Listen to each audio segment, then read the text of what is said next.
What's happening, man? It's your boy Mari Cool. It's your boy Face the Nation. Cheap Charlie. Young Bar, aka Mr. Carter. Wavy Fee, you feel me? And we chilling right now with All Bay Music.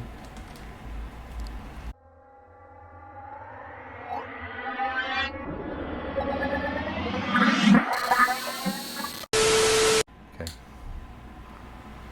Where I see myself in 5 years, I see myself as being a part of putting together a hit or two. A&R or finding an artist that's going to hit the charts in the next 5 years from Carter Block. And investments. I got a couple things up my sleeve, so hoping investments go right, you know. Still investing, hopefully buying my second house. But the music is where we at with it. Putting something on the charts, that's what I'm here for. I'm here to see that happen. Me too. Man, 5 years. I'm looking to be one of the biggest executives in California. With God diligence, with God keeping me here with the blessings of it, you know. For sure, making sure that all my family is straight. Making sure to know that I'm to look into some type of executive job at a bigger label besides my label.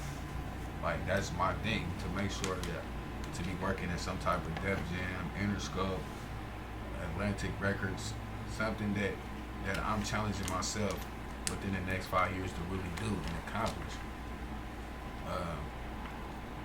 And really just understanding to take more faith in life with religion, you know what I'm saying? Really be more understandable with more peace with myself, you know what I'm saying? And more peace with just understanding, like, you're gonna have obstacles, you know what I'm saying? Everything gonna be perfect, you know what I'm saying? It might not take 5 years, it might not take 10 years, it might not take 10 days, but it's gonna happen if you keep hard work, dedication, and that drive. So, you know, like my nigga, the stunning man say, I'm still winning. You know, 5 years, I'm gonna be still winning. Oh God. That's one of the things Jack told me. He was like, you know what you're going to be doing 10 years from now, right? And I was like, what? He's like, same shit you doing now, man, music shit. And I was like, yeah? And he was like, yeah, you know why, right? He's like, I was like, why? He's like, because we been doing this shit. I always think about that. And then, like, yeah, for every, 5 years, I always think about that comment. And I just laugh inside because I was like, he was right. You know what I'm saying? I'm still here. Still winning. Still doing this shit. And I just be like, yeah, I be thinking about that comment. But yeah, it was Jack Day today, so he's definitely been heavy on my head. And, you know, it's funny, I did another interview today, and, you know, I'm about to ask y'all this question after he answers this, but I was asking about artists. So what about you, bro? 5 years from now? 5 years from now, I see myself in a situation where I could uplift others and put them in the spotlight, like in the mainstream spotlight, not just locally, like in the mainstream to the main stage. That's where I see myself. How do you see yourself doing it? I see myself doing it by not only making my own music, but also working with others and making their music, writing music, just moving around and just situating myself really. Basically, you foresee yourself winning. Yeah, in 5 years. See myself winning. It's perfect. I agree. I think I've listened to a lot of your music since we started working, and I think you have that definite commercial appeal, you know, and I think that if you work hard for it, you know, I think that that's a reasonable 5-year vision. Appreciate that. Yeah.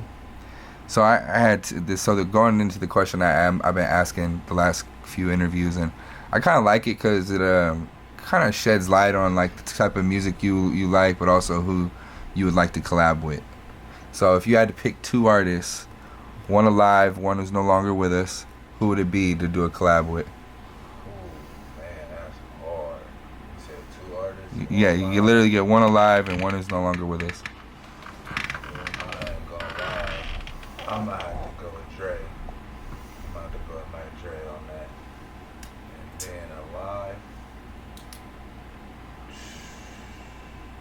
Man, damn, that's a hard one. There's a few. But if I can get that opportunity, I'm gonna just say Drake. I'm gonna just skip everything. I'm straight to the top if I get that opportunity. You would love to do a song with Drake. Yeah, because what I would do with that is I'm gonna put one of my niggas on that track. Because I'm a rap. I connect the dots. And if I'm able to do something big like that and see one of my people take off, I know they're gonna look out for me and by me connecting that dot. What about you doing the song with him though? I ain't gonna lie, I get a ghostwriter, I holler at Bird on that. I'm gonna tell that straight up.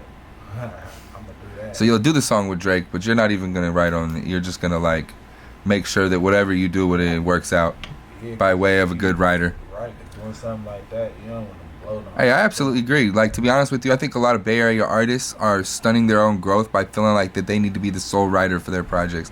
I absolutely disagree with that mentality. Working at a record company out in Miami, like, I watched like a large percentage of their platinum records be written by other writers. And I realized, like, we're missing a big bag by being hard-headed like that. Like, because there's so many people out there that have, like, just a grade A talent that's so surpassing somebody who put in the hard work already, that like there is natural talents that are beating hard work all day. And a lot of them, in my opinion, are not, Getting exposure.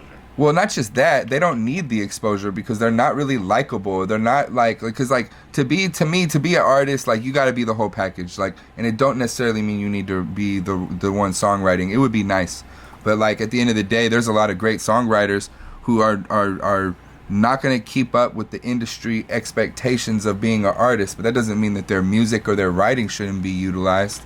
You know what I'm saying? But in my opinion, the modern day rapper that's, you know, as successful as a Drake has no problem taking a writer and taking the ride of knowing like my team don't miss, and so I don't have to worry about that side of the business. Like I got to show up, perform, you know, I got to make sure everybody getting paid.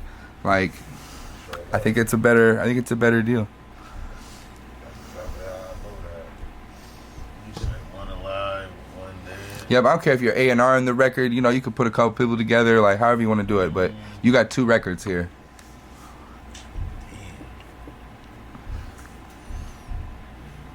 Me personally, I would say Prince. Oh God, Prince go yay. Yeah. Like, Prince go hard. Why not? And somebody that's still here.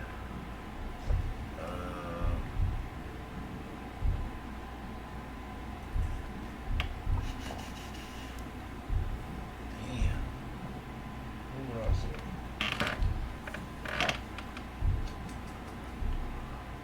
From the Bay or Anybody? I ain't gonna lie, Larry June. You know what's funny is his names came up twice now in this question. Shout out to Larry June. I worked with Larry June like as a That's youngster. my style of music.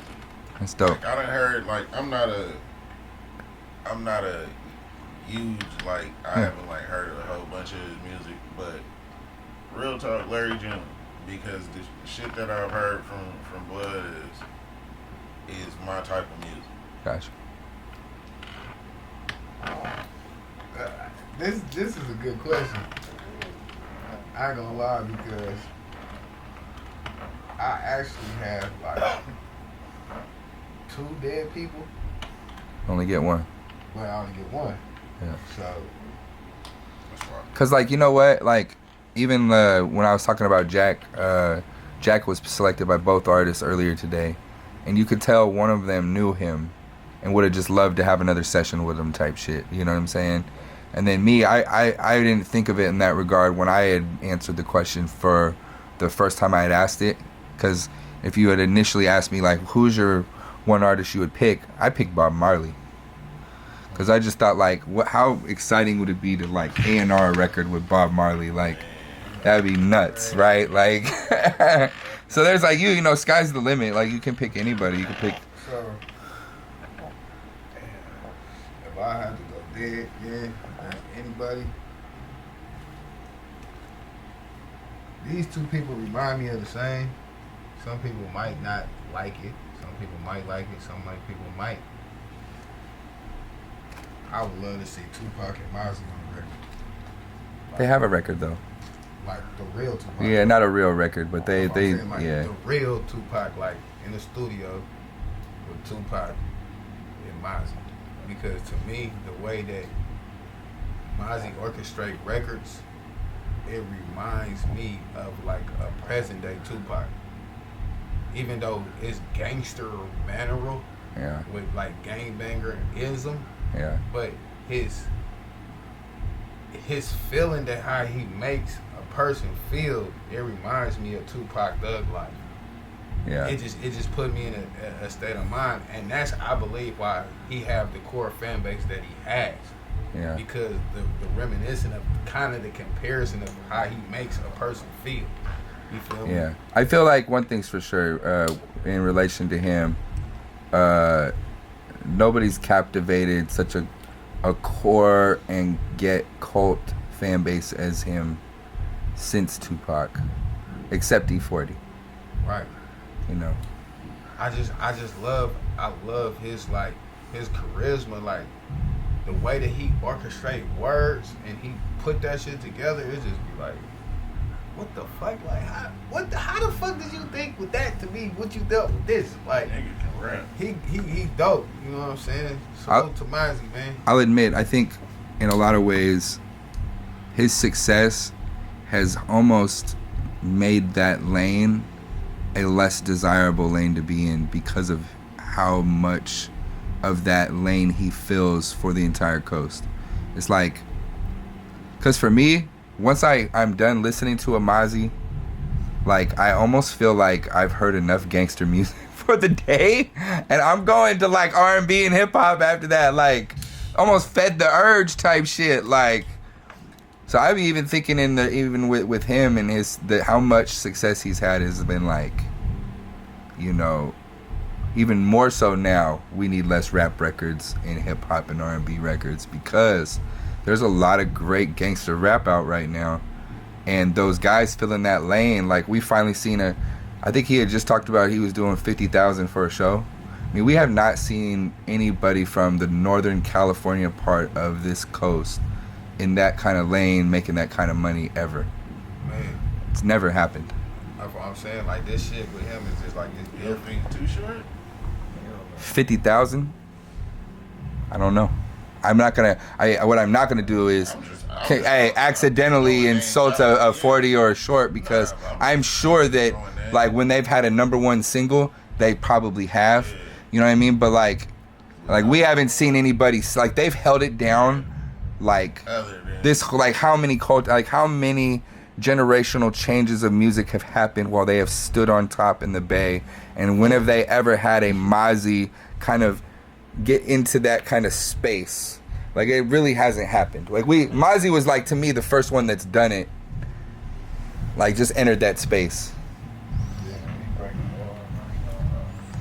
That's SOB though. SOB did some shit that was never done before too. Yeah, but then you got to still think about consistency. Like once they broke up, that was kind of over, right? So it could have happened, but I mean, like if you look at historically every Bay Area group breaks up. Yeah. I never You looked got at me. it like that. Who I got? I never looked at it like that. It's true. Mm. For Alive, I would say Future. Whew. Great decision. That would be mine. He's tight. Yeah. For Dead, Or no longer with us, you know. I'm no longer with us, passed. Just because I would want to hear how it sound like, I'll say XXX. Great decision. Starts, you know? You know, we did a show with him I was with him. He kept us on stage during his set with Trippie Redd. And it was just like one of those moments where when he was alive, I went home that day and I said, I just watched the best performance I've ever seen in my life. A lot of energy. Like, dumbass, dead-ass serious, to this day. I mean, the dude climbed, like, all the way where the light canopies were up there and just, like, throwing his arm, like, he's holding on to this, like obviously, dude's fit as fuck. Like, he could hold his whole body up. You know what I mean? But, like, yeah, like, that was a great decision, bro. Triple X was a legend, bro. And, yeah, definitely a huge loss. Yeah, that's a piece of him. Yep. Damn. So, you know, actually, I've been kind of like, I feel like this is a hard to talk about topic, but like, how do you guys feel about just all the artists that we're losing every year? Like, how does that make you feel as being somebody in this industry? And what are you doing different than a lot of our favorite artists who have not been able to have the longevity that you guys have? Like, what are you guys doing to move different, to not fall into that narrative? Man, I can answer that shit clear. What about Mari? Let's start with Mari. Man, this is crazy. As far as me, I just keep it in the business lane. That's why I don't really want to do the artistry shit. I don't want to rap about thug shit every day. Shit I used to do, did do.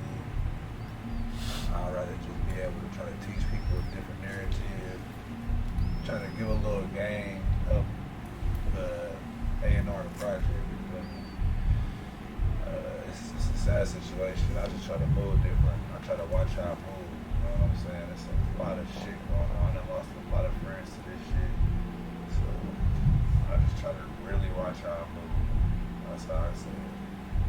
It's a tough situation to speak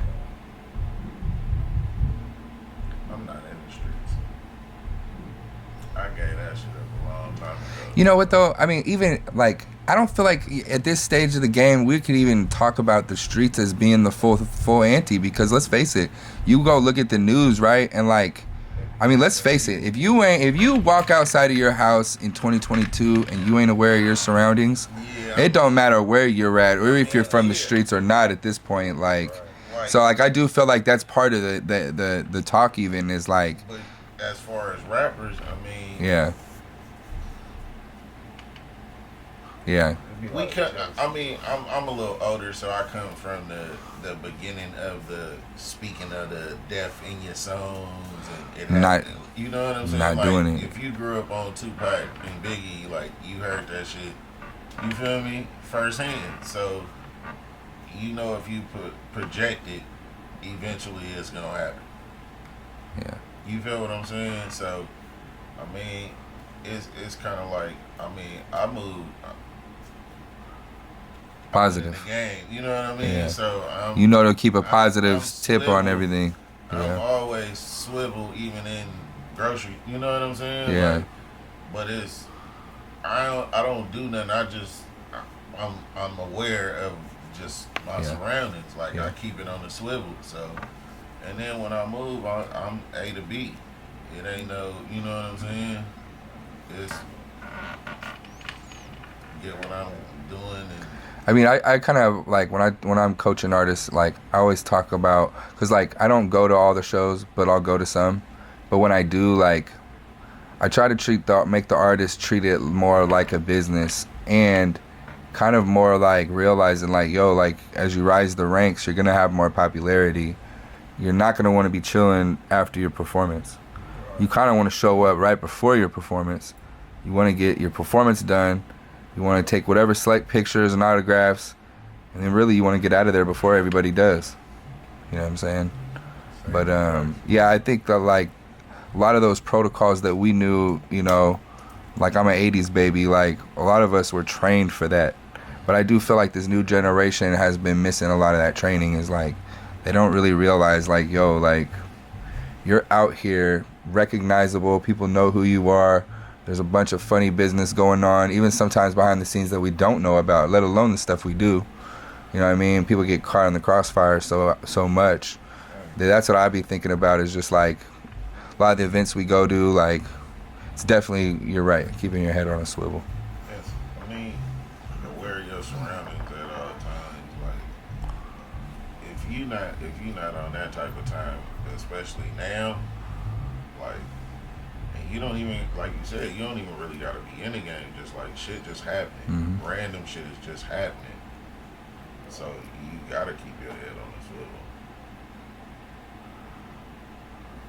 So what was the question again? All the way, so I can answer it all the way. Basically, like we're losing a lot of artists every year. Right. Like what are you making? What are you doing to kind of like sharpen up your team and, you know, making sure that like you have a direct influence on, you know. Oh, that's crazy. Right. So every day, right? This is literally every fucking day. I don't even think we fucking get a day off. So we got this thing we do. You feel me? It's the same people that's right here. What's so crazy? We call it the wake your ass up smoke section. No sucker shit. So no sucker shit. You feel me? So it started from us just having opinions on just what we go through on a day-to-day life, right? So basically, it might went from just, I might just woke up with like, blood, like, why last night I was watching TV, blood, and such happened, and I was just like, damn, and niggas be like, blood, I seen that shit too. So now this is coming to a conversation. So from that, it started being like, damn, we doing something that's human therapy that we all need, because we be having so much shit bottled up in the inside of each other.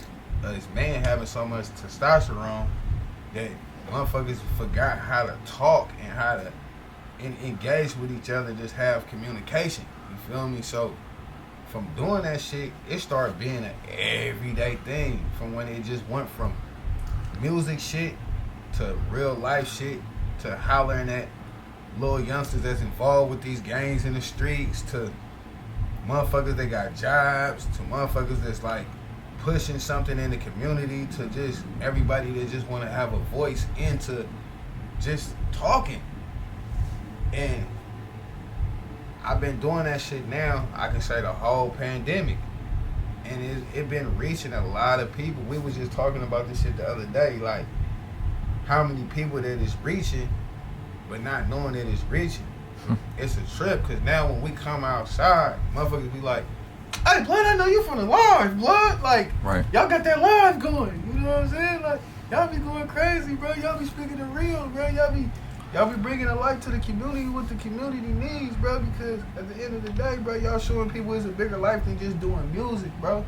Because people get on here lying about their lives and all that. Like, we be on there like, if niggas having bad days, niggas just say it. Or if niggas don't got no money, niggas be like, nigga, I am broke. Yeah. Like, niggas ain't about to be faking. Yeah. There be too many people faking. Yeah. Acting like they shit don't stink, acting like they don't have bad days, acting like, you know what I'm saying, niggas be having, don't be having days where niggas gotta figure out, nigga, how this bill about to get paid, or why I gotta pay this bill today. Like, these people gotta stop acting like they're not humans and acting like they fucking robots that's living this perfect fairy tale life through a social media world that's supposed to be social gathering. I think one of the fun things that, and I think you're absolutely right, and I think a lot of it is too, is like you have one of those personalities that you can break through somebody's pride, right? Because like we all have pride. So even as like a hustler, you don't want to really say I'm having a bad month, right? So it's like, even to break through that pride is not easy, you know what I'm saying? But I do believe, you know, one of the things that music is cool for that reason is like, you know, everybody wants money in the music industry, but like, you know, we can all put that to the side for certain situations, and we do it often, you know what I'm saying? And, but you're right, you know. We with the format of, you know, really each one, teach one. Yeah. You feel me? Like, if we ain't about to teach each other the shit, and I ain't voicing an opinion on shit. Yeah. You feel me? Like, I really be wanting to see the fact of seeing the youth have something better for themselves. Yeah. Because we went through something. Yeah. You don't got to repeat the pattern of what y'all seen us go through. what's funny is like even when I was working with the Sluggers, I think that y'all in a lot of ways were that first refreshing feeling I got of like, yeah, I worked with the Loonies, yeah, I worked with Digital Underground, yeah, I worked with Keek, feel me? But working with you and working with Kid was my first kind of like, I felt more accomplished working with y'all, just seeing some ground up shit that I was a part of. Whereas like all the artists that we were just mentioning, like, yeah, we all know I worked with them and shit, but like I definitely never broke them. I never, like, I might have helped sustain their careers or whatever, you know what I'm saying? Like, definitely played some pivotal roles in moments that were Bay Area history, you know what I'm saying? But like I would say that like the Sluggers, Jay Stalin, like me really going ground up was really what, for me, still too, by the way, is what makes this fun for me. Like I have more fun working with the picked clients that I've found through the magazine, and I enjoy the stairs. You know, if the stair ride ever turns into an elevator for me, you'll find me back on the stairs. Man. Just because like I'm so comfortable in that what do you call that? I call it rebranding. I don't want to ever get too comfortable. Like I almost feel like even when our artists get to that stage, it comes with ego management. Right. And that ego management isn't something for me. Right. So like for me, I almost like I've noticed most of my success has come from seeing the artists get from A to B, detaching myself from the brand and letting them do what they do, and then going right back to the stairs. And in a lot of ways, I see Carter Block the same way. You know what I mean? Like from, you know, like you said, Swagger Life TV, you guys helped a lot of independent artists in that era. You know, Carter Block, like, went on the site. You know, I see a lot of up and coming, but commercially viable talent all the while. You know what I'm saying? Which that's what I feel like is exciting about being ground up with shit, is like watching movements like Carter Block, which was a big reason why I wanted the label interview today, was because, you know, you're also in the stairs, and I respect the fuck out of that. Like, you know, because it's a choice. You know, I think we both have commercial artists out there that, you know, are with labels and things like that. But like, yeah, I think it's better on the stairs personally. Man. You know, and like we really got some dope ass artists. Yeah. You know what I'm saying? Even the artists that I even help manage, like they're dope as fuck. Yeah. You know what I'm saying? From Chippas to Young Real to Mountain Dew. Chip has built his stuff on the stairs too, though. So it's like I looked at when he had signed with Sick With It, and I was proud because I knew there was a lot of stair climbing to get to that spot. Man, You know what I'm saying? So like, you know, anybody that goes from stairs to a situation is, you know, like that's what we're working for. Like, don't get me wrong. Like, I realize we're working for that, but I actually enjoy all the process up into that moment more than anything. You know, and it, like you said, it's always a great thing, man, to be a part of something that's dope and is organic. That, Yeah. You know what I'm saying? That people love to be around each other. You know what I'm saying? With no funny, weird shit.